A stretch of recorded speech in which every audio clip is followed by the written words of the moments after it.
Hi, welcome back to another edition of Caregiver Truths. Let's talk about caregiver resentment. Yes, caregivers do become resentful sometimes, and we're going to talk about some of the reasons why. And the other thing to remember is just because a person does feel some resentment because of feeling overburdened, feeling not being supported, it doesn't mean that they don't love the person they're taking care of. It does not mean that at all. It does not mean that they don't necessarily want to take care of that person. But look, y'all, life sometimes, and people sometimes. We cannot take the humanness away from our family caregivers because resentment is real. Let's talk a little bit about some of the reasons caregivers become resentful. Too much responsibility, just too much, and too little or no support. Their life got interrupted, it got upended. We talked about how you can become a caregiver at the drop of a hat. So yeah, that has an impact on us. It does, emotionally, physically, mentally, spiritually, it does. And resentment can set in. Let me share this thing with you as well about resentment. One of the things I noticed as my aunt was aging, and other elders that I loved and cared about as they were aging around me when I was much younger, it would be a little scary when I saw them declining, especially when I remember them as being just so up and at 'em, so healthy and doing things. But as they started going to the doctor more often, as they started maybe taking more medication, maybe even having some surgeries, that sort of thing, that was a little frightening to me. But what really did help was to see them, especially my aunt, to see her in spite of that, still enjoying her life, still exercising. She and her girlfriends would all get together. They were all retired educators. They'd get together and they would jog and walk 3 miles on one of the college campuses, a couple of times a week. So that did my heart good. With that being said, it's very frightening sometimes, and it does produce resentment in caregivers when there is someone that you absolutely love and you see that they are not doing all that they can do to get and to maintain good health. When you know they're diabetic, but they are on that third piece of pound cake and telling you to shut up because they're going to eat what they want to eat because they know as much as I've done for you, I know you're going to take care of me. And it does happen. Remember, we're talking about caregiver truths. That's not fair. It's not fair at all for any of us to deliberately, to intentionally not take good care of ourselves while assuming that someone will take care of us in spite of. And the sad thing is, somebody probably will. It may not be a spouse, or your children. It could very well be someone in a nursing home, but in any event, the prayer is that you will be taken care of. But I found that that was something very vital to mention because too often that does happen. Too often it does happen, and we got to do everything we can do to maintain our vitality, to get some if we don't have some, and to keep ourselves as healthy as possible. That's real important. So, okay, guys, we are still talking about resentment and why some caregivers feel resentful. Hold on one second. Lack of help. That'll get it every time. When it's consistent. Lack of help from other people, other family members, especially if they may have promised, or even if they didn't promise, it just don't show up. Whew, that wears on you, because you start to think about they're just out here life and having a good time, and here I am having to do all this by myself. It's like nobody sees me. They don't see what I'm doing. Resentment can sit in with a whole lot of other things as well. You get angry because everybody else gets to live their life, but you don't, because of the responsibilities that you have. And you just want some help and some support, from people. That's it. You can get resentment, rather, from the emotional strain of having to take care of a loved one. Seeing that person decline, especially someone that you love and you've seen very healthy, that can be resentful. And sometimes the resentment is of God. You resent God for letting your loved one get like that. How dare you, Lord, in the world? Resentment comes in all forms. Financial pressures. Oh, absolutely. Why am I the one that has to pay all of this? I got other things to do too. My goodness. Resentment. Just feeling financially strapped. And of course, little or no appreciation, no recognition. You know what? All it takes sometimes is somebody to say, you know what? I wish I could do more to help you, but I really appreciate how you are taking care of mama. I really wish I could. And as soon as I can find a way, I'm going to see to it that I do something to get somebody in here to help you. Just something. Something. Give people some hope. Just give them some hope. That's real, real important. Very important.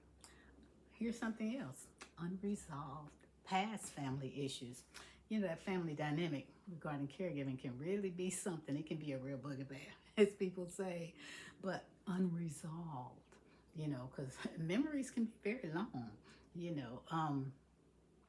I remember when you said you were going to give me this or do this, and you didn't do it. And now I'm having to do all of this. Yeah, resentment can absolutely settle in. Resentment where people always think that, well, you're the one that's real responsible. Look, you're not married, you don't even have children, and you got that big old house over there, and you make plenty of money. You got plenty of room in that house. Mama can come and live with you. Oh, that's unfair. It's unfair, even though that's what it looks like, but still, and even if that is what it is, it's still unfair to assume. To assume. And here's something else, because caregiving can take its toll on any kind of relationship or marriage, whatever. It can really take its toll. For your loved one to need a person or to need someone because they can no longer live independently, it is absolutely wrong for you to assume that your partner or whoever is going to be willing to take care of someone because you love that person. Don't ever assume that.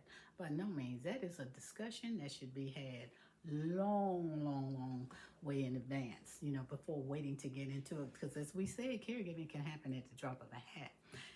I strongly suggest anyone who is contemplating marriage or living together, whatever, you need to have that conversation. The what if. What if your daddy continues to decline? Do you think you're going to bring him over here to live with us? Y'all need to have those discussions. Don't wait until it happens, until the hospital bed is being moved into the living room, and then your partner comes home from work and whoa, there it is. You need to have these discussions. You need to have a discussion to say just what you would hope they would be willing to do. But first of all, you got to make sure that your partner, your spouse, whoever, is going to be willing, even if it has to happen with them not wanting it to happen. You need to discuss it. Because sometimes that's the only choice you have, is to move them into a place where they may not be welcome. Just keep it real, But you got to have those hard family discussions. Resentment also comes when caregivers do not have a safe place to vent. That's absolutely important. They need to be able to talk to somebody that's not going to judge them. Somebody that's not going to say, but I don't know how you could feel like that. Girl, that's your mama. How can you feel like that as much as she's done for you? Don't forget the humanness again. Humanness. Caregivers are human. They are allowed to have feelings. Yes. And you know what? Let me just say this, because I don't know if I've said this before. Everybody is going to either be a caregiver or need a caregiver at some point. And I might be taking too much of liberty to say everybody, but I promise you, most of us are going to either be a caregiver or need a caregiver.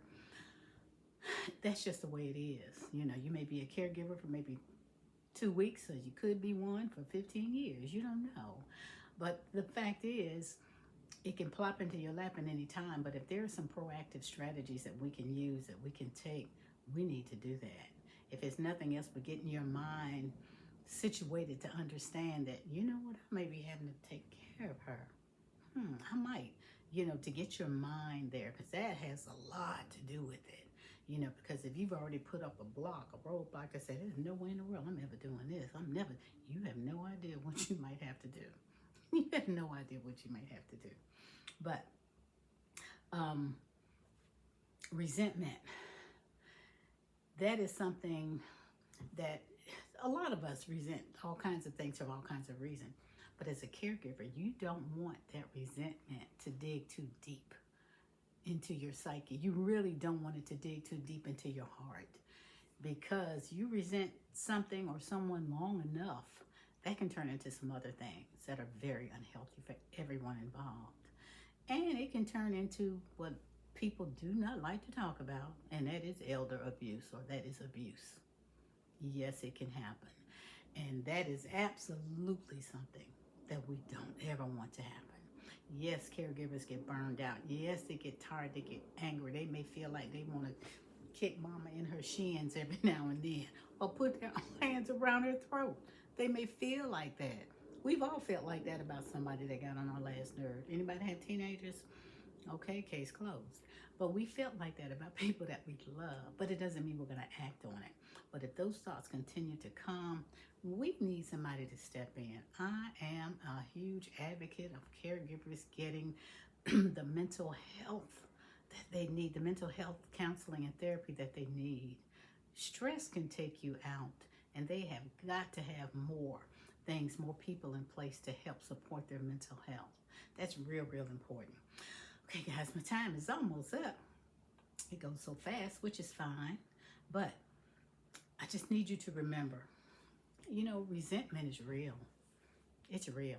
Do not beat yourself up when you find yourself being somewhat resentful, but make sure you just find a place to put it, okay? Don't keep it buried in your heart, because it can grow and your heart can get hard. You don't want that to happen. You don't want that kind of energy while you're taking care of a loved one, while you're taking care of yourself, because you are a loved one to yourself as well. And please don't forget that. That is something that I always want to remind you of. You are just as important as the person that you are taking care of. Your well-being, your self-care is equally as important. Listen, guys, take care. Tune in. I'll see you next time.